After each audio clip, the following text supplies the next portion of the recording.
After nearly 3 years of legal battles, a quadruple murder case that shattered a small town was set to end with a trial the world would watch.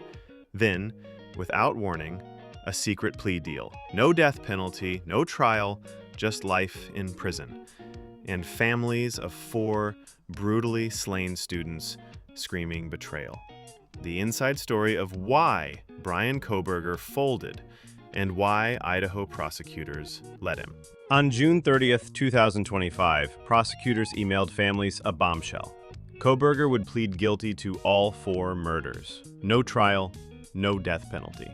In exchange, life without parole, and a promise he'd never appeal. Kohberger wasn't just avoiding death row, he was avoiding a trial he couldn't win. Consider the prosecution's unshakable evidence. 1. The DNA smoking gun. Male DNA on a leather knife sheath beside Madison Mogen's body, matched to Kohberger via genetic genealogy. 2. The digital footprint. Cell data placed him near the crime scene 12 times pre-murders, plus movements the night of November 13, 2022. 3. The failed Hail Marys. A judge called his alternate killer theory rank speculation. His alibi? Driving alone, with no witnesses. The final blow. A recent ruling forcing 3 Pennsylvania witnesses to testify for the prosecution, including a boxing trainer who knew Kohberger's violent tendencies. But for the Konkava's family, justice wasn't negotiable. They pushed for the death penalty, only to learn Idaho had deal cut behind closed doors. Their attorney, Shannon Gray, revealed the state gave families 1 day to reach Boise for the plea hearing. The prosecution's dilemma. Death penalty risk.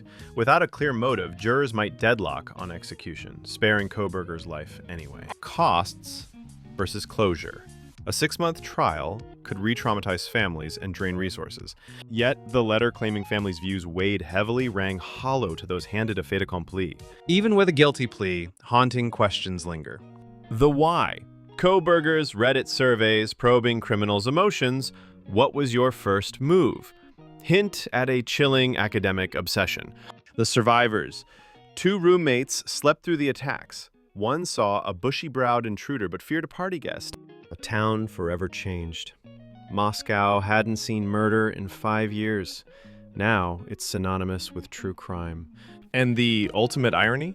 Kohberger, a criminology PhD student, reportedly chose life in prison to avoid death and become a case study himself. In the end, Kohberger's plea guarantees he'll die in prison.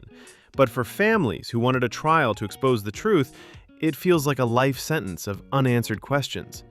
As Kaylee's sister Aubrey reminded us, they deserve to be remembered for who they were in life, not only the tragedy of their deaths. Perhaps now, with legal battles over, that healing can begin. But in Moscow, the wounds cut deep. Bryan Kohberger's plea hearing is scheduled for July 2nd, 2025. Thanks for watching, and I'll catch you in the next one.